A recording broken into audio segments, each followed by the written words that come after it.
Dear Mother, it has been 7 years since I lost you.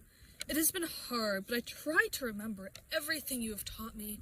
How to keep a sourdough starter alive, when vinegar or tea is better for cleaning, what herbs are best from pumpkin cake, and how to weed.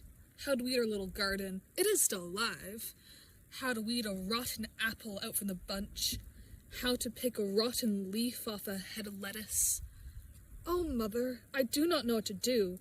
The bakery has been failing. It used to thrive, but ever since a girl, named Anne, stopped frequenting my bakery, everyone seemed to follow suit. They're all going to a new baker in town. They said it was because they wanted a man for their baker, but frankly, I knew it was because Anne was going there. Let me tell you about Anne, Mother. She's not the most pleasant person. Oh, people do pretend, but you could always see their true opinions seeping through. When Anne and her best friend, Vanessa, would come into my bakery, I could always see the disgust on Vanessa's face. Anne was always dressed up in the newest fashion, which Vanessa and most of their school could never afford. Honestly, Mother, it was quite apparent how jealous Vanessa and her classmates were of Anne. Anne's own mother's opinion of her was not much better. Oh, she acted nice in public, but the whole town could hear her scolding when they're behind closed doors. I'm glad she, at least, trying to keep Anne in check. But I fear the rot does not stop there. Anne's relationships with her sisters seemed non-existent, and she even robbed her sister's bakery. I do believe that you're around for that, though. Oh, Mother, I cannot believe I almost forgot. A few years after you left, Anne stopped going to church. Her mother tried to correct her, but by that time the rot had reached too far, and there was nothing left to save. All that could be done was remove the rot before it could infect the rest. Before Grandmother passed, she began talking about how our heirloom plates were killing her. At the time, I dismissed it as ramblings of a mind half gone.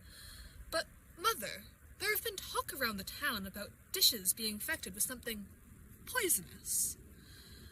Everything seemed to be pointing to the same solution, and, well, I knew what I had to do.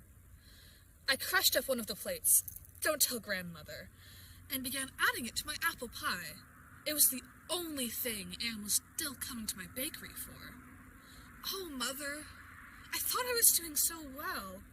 I thought I had successfully contained the rot with her being none the wiser. But one day, Anne burst into my humble bakery, blue murder in her eyes. I was terrified. What could I do? Luckily, I was cutting apples, and so I had a knife at hand. Before Anne could barbarically attack me, I managed to defend myself, cutting her stomach. But as she came at me again, she suddenly fell ill. I do believe it was the plate poison overcoming her. Quickly, I brought her behind to the back of my shop, before returning to my counter and serving her mother shortly after. I almost told her what I did a couple times. I wanted to be the bearer of the good news, but I restrained myself. For a few days, I waited for Anne and the rot to finish leaving the world.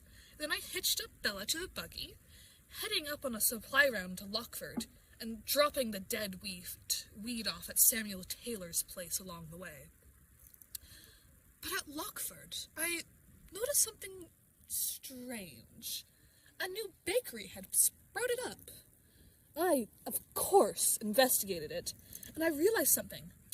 All of those recipes are the same as ours. And, Mother, you know as well as I that no one outside of our family knows those recipes. Stealing. It seemed I had not managed to stop the rot. But the bakery needed tending. I tried to stay there, focus on my baking, and I learned the sheriff would do much for one of my scones, but every day my eyes were drawn to my apple-cutting knife.